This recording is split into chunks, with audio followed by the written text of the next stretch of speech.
महाराष्ट्र राज्यातील स्थानिक स्वराज्य संस्थेचे काल निकाल जाहीर झाले.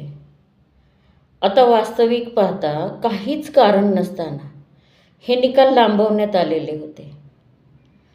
आता हे निकाल लांबवल्यामुळे काय झालं तर भारतीय जनता पार्टीचे जे प्रतिकूल निकाल होते ते अनुकूल लागले.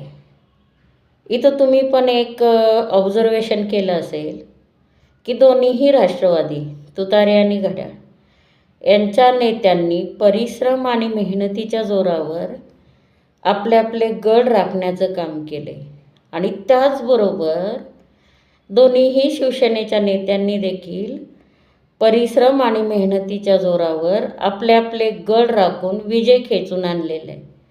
आता इथं राहतो विषय सुजाता आंबेडकर आणि इम्तियाज जलील यांचा. तर या दोघांनी तर या स्थानिक स्वराज्य संस्थेच्या निवडणुकामध्ये आपला करिश्मा सिद्ध करून दाखवले. आता मला इथे एक सांगायचं आहे की भारतीय जनता पार्टीचे नेते जे आहेत ते आनंदोत्सव साजरा करत आहेत की सर्वात जास्त जागा आम्हालाच मिळाल्या, सर्वात जास्त मोठा पक्ष आमचाच आहे.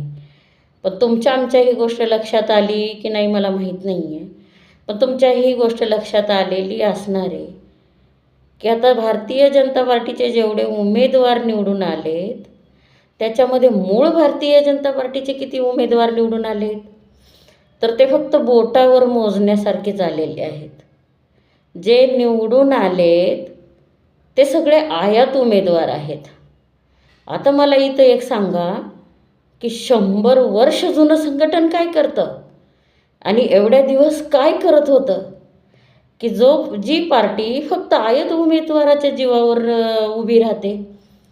म्हणजे निवडणुका आल्या की साम दाम दंड आणि भेद हे शस्त्र वापरून उमेदवार आयात करायचे आणि माझीच पार्टी मोठी, माझेच उमेदवार जास्त आले म्हणून टिमकी वाजवायची.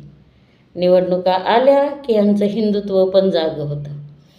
निवडणुका आल्या की हे हिंदुत्वाचं राजकारण करतात आणि ह्यांचे जे हिंदुत्व निवडणुका आल्या की ज्यांचं हिंदुत्व जागं होतं असे काही वाचाळवीर ह्यांच्याकडे भरपूर आहेत. निवडणुका आल्या की मग ते हिंदू मुस्लिम करून याचा फायदा ते घेण्याचा प्रयत्न करतच असतात. आता याच्यात नावं मी तुम्हाला सांगायची गरज नाही आहे. नितेश राणे असतील, किरीट सोमय्या असतील किंवा संग्राम जगताप असतील. आता भारतीय जनता पार्टीने खरं तर स्वतःचं आत्मपरीक्षण केलं पाहिजे. भारतीय जनता पार्टीमध्ये जवळजवळ 80% उमेदवार काँग्रेस आहेत. म्हणजे 20% जे आहेत ते फक्त मूळ भारतीय जनता पार्टीचे आहेत.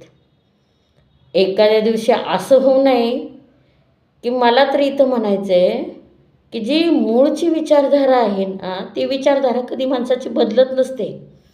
ह्या 80% उमेदवाराची विचारधारा बदलली की नाही बदलली हा महत्त्वाचा प्रश्न आहे.